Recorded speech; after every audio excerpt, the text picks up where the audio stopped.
Izin, kemarin kan Presiden dan para anggota kabinet kan baru aja sidang kabinet, nah tapi ada yang jadi sorotan ramai di media sosial Mas, disorot soal layout tempat duduk itu Mas antara Presiden dan Wakil Presiden, karena kan sebelumnya Presiden dan Wakil itu kan bersebelahan, tapi ini ada yang berubah gitu, tidak bersebelahan.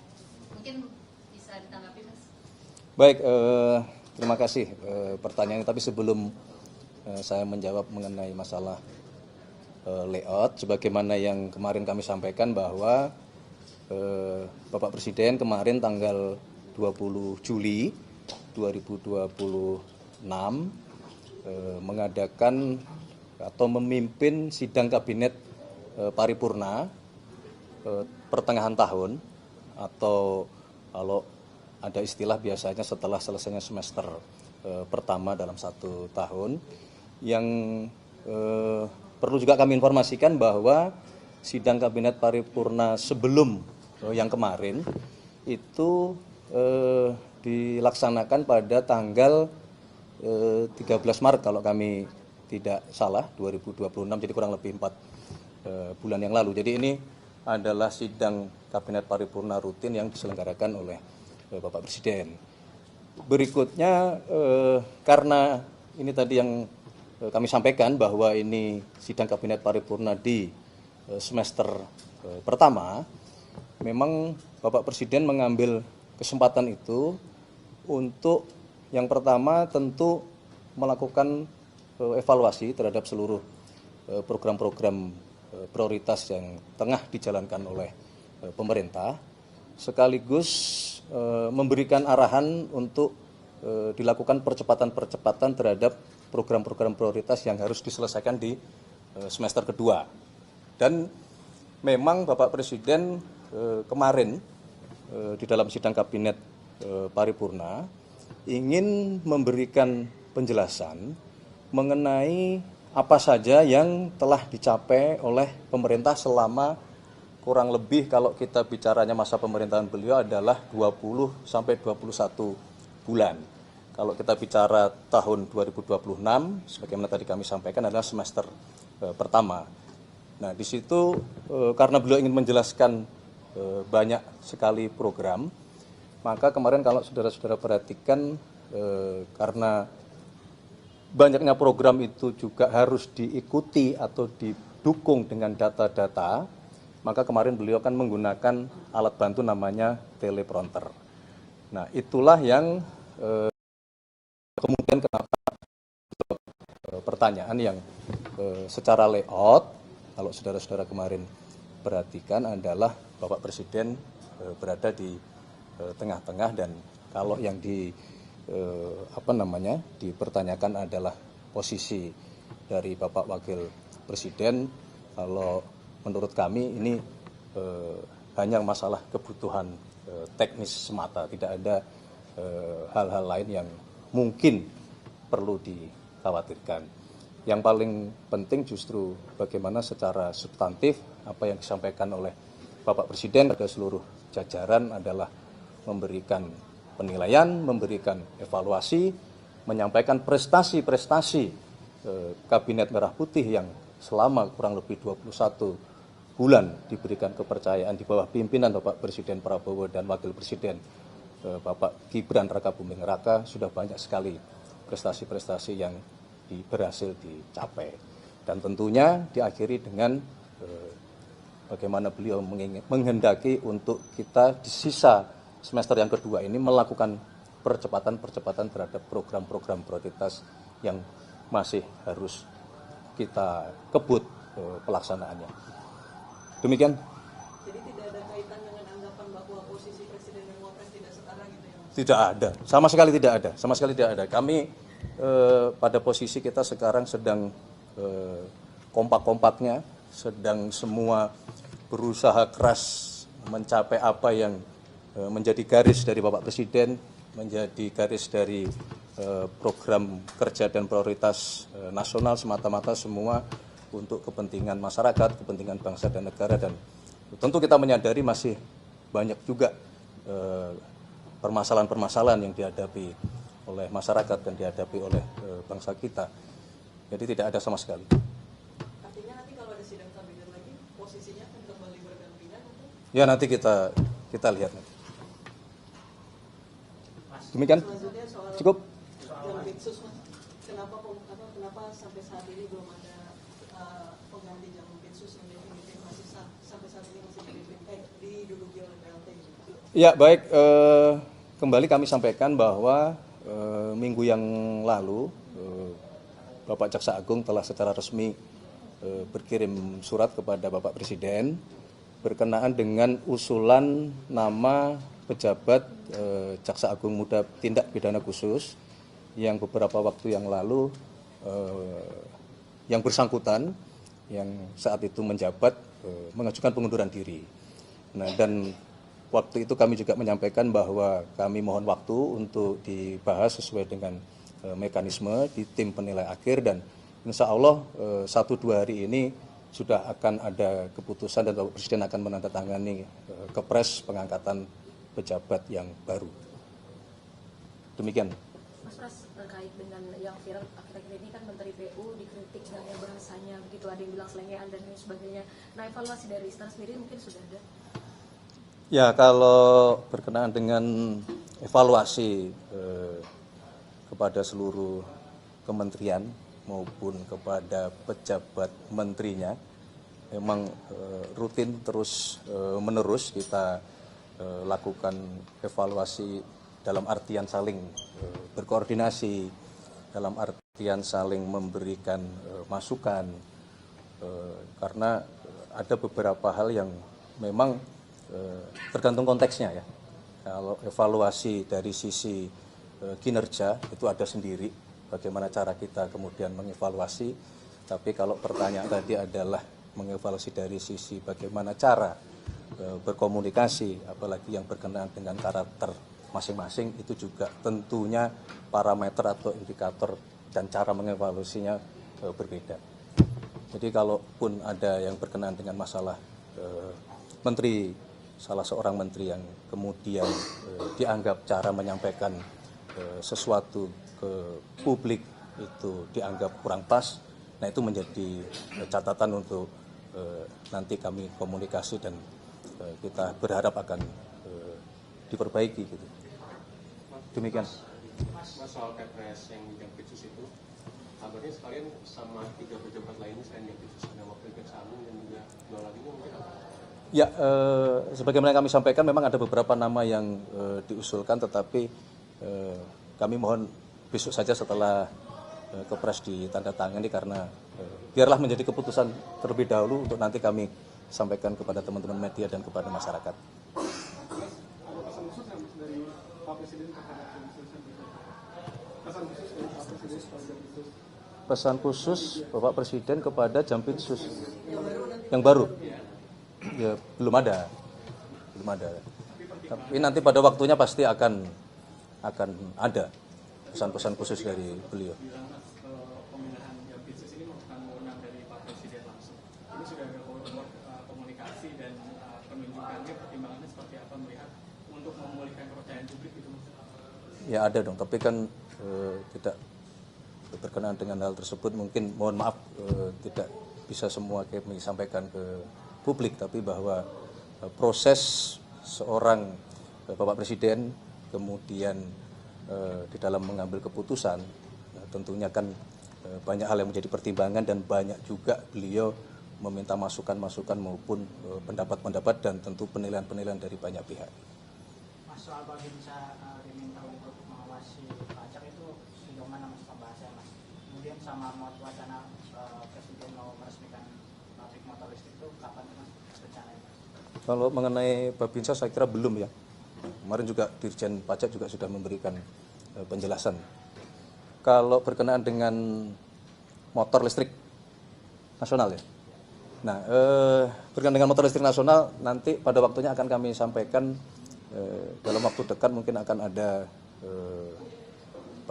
semacam launching ya, motor listrik nasional hasil karya anak bangsa yang sekali lagi ini membuktikan bahwa sesungguhnya kalau kita memiliki kehendak, kalau kita memiliki keinginan, ya bangsa Indonesia akan mampu mencapainya. bahwa mungkin masih ada sedikit kekurangan, ya mari itu bersama-sama kita perbaiki. Tetapi tidak sekedar mengenai kemampuan kita memproduksi mobil atau motor listrik nasional, ini kan bagian juga dari kita mengurangi ketergantungan terhadap konsumsi BBM berbasis fosil. Saya kira itu juga perlu menjadi perhatian kita, bahwa sebuah prestasi itu tidak berdiri sendiri, juga tidak sekedar memberi efek atau impact di dunia otomotif, tetapi juga itu membawa pengaruh kepada konsumsi bahan bakar kita yang berbasis fosil. Jadi kita bisa mengurangi ketergantungan ke BBM kita. Mas, Demikian. ini kan Presiden katanya terus mengevaluasi anggota kabinet, ya, termasuk kemarin juga dalam sidang kabinet yang semester pertama di tahun ini. Nah, reshuffle itu akan mengikuti kapan sih, Mas? Reshuffle lagi, belum ada reshuffle. Langkah reshuffle Belum. kan itu mengikuti Belum. dari Sebagaimana yang sering kami sampaikan bahwa proses evaluasi atau pengawasan itu tidak selalu kemudian berujung dengan adanya reshuffle, ya.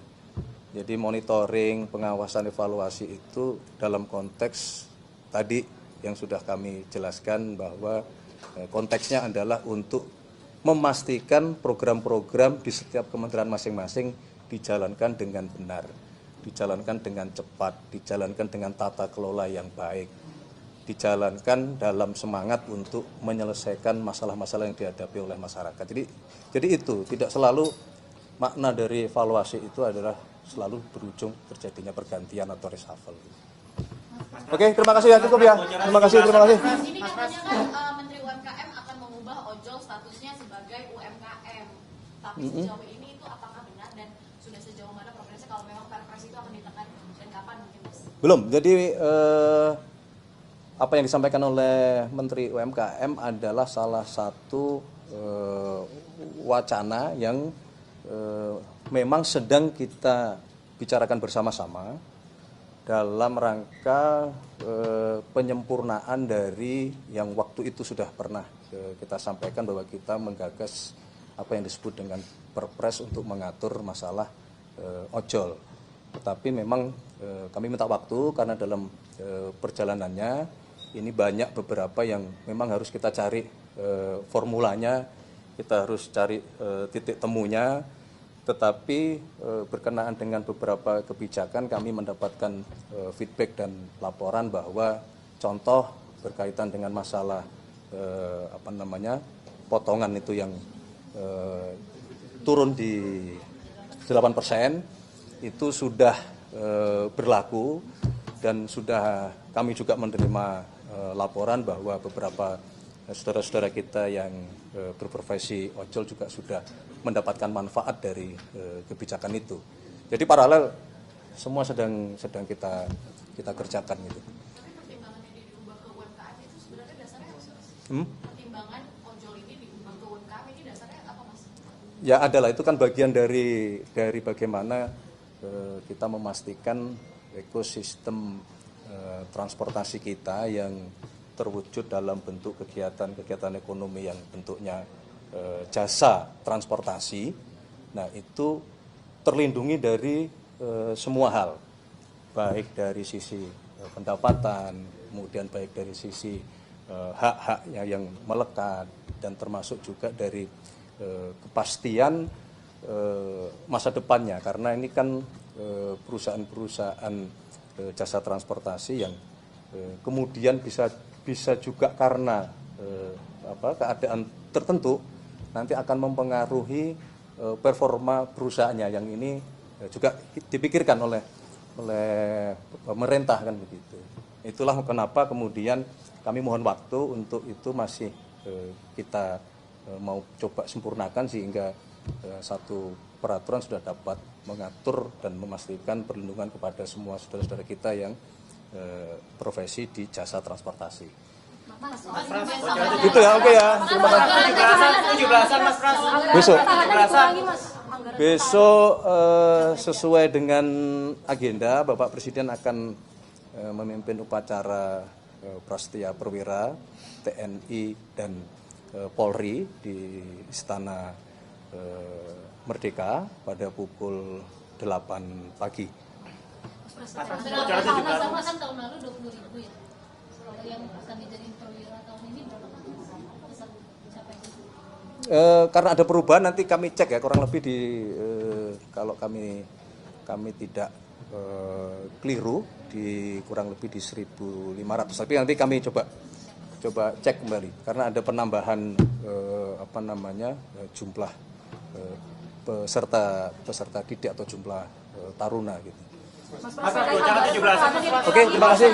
17-an. 17-an baru mulai persiapan. Jadi beberapa kali kami sudah melakukan rapat koordinasi. Sebagaimana juga yang saudara-saudara ikuti beberapa waktu yang lalu secara resmi juga logo peringatan hari ulang tahun kemerdekaan kita yang ke-81 secara resmi juga sudah ditetapkan dan saya kira prosesnya tahun ini ada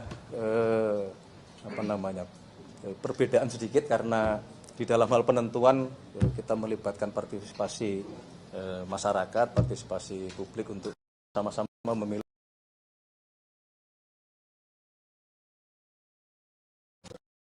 kita pakai atau kita tetapkan sebagai logo.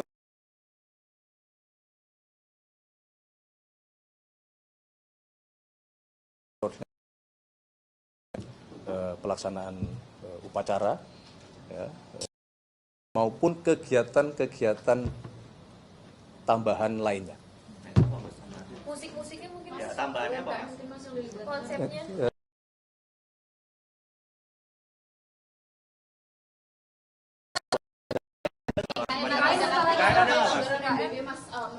Di Jakarta mungkin Mas Satu. Aja pendidikan Mas, apakah akan dipangkas gitu Mas anggaran MBG?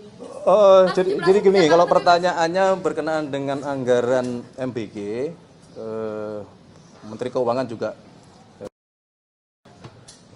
ada kemungkinan setelah proses perbaikan di manajemen atau di pimpinan Badan Gizi Nasional dan setelah ada proses validasi data, ada kemungkinan akan terjadi penurunan kebutuhan anggaran MBG.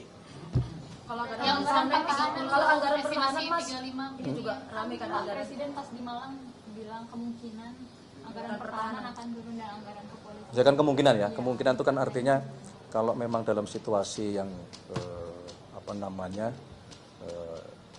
dibutuhkan ya mungkin itu akan dilakukan. Tetapi hasil evaluasi kami sampai hari ini alhamdulillah ya, fundamental ekonomi kita cukup kuat, fiskal kita juga masih sangat terjaga ya, berkaitan dengan masalah defisit anggaran dalam 1 tahun APBN berjalan juga masih sangat terjaga. Ya, kami terus bekerja keras di satu sisi tetap melakukan sesuai dengan petunjuk Bapak Presiden terus menerus anggaran-anggaran yang memang itu dirasa kurang produktif, kurang berdampak, untuk itu juga terus menerus kita upayakan untuk diefisienkan. Oke ya, demikian ya semua ya. Terima kasih ya. Terima kasih. Mas, ini ada satu Mas, tadi 17-an di Jakarta berarti Mas. 17-an di Jakarta apa di IKN? Mas Agin Mas. Masih di Jakarta.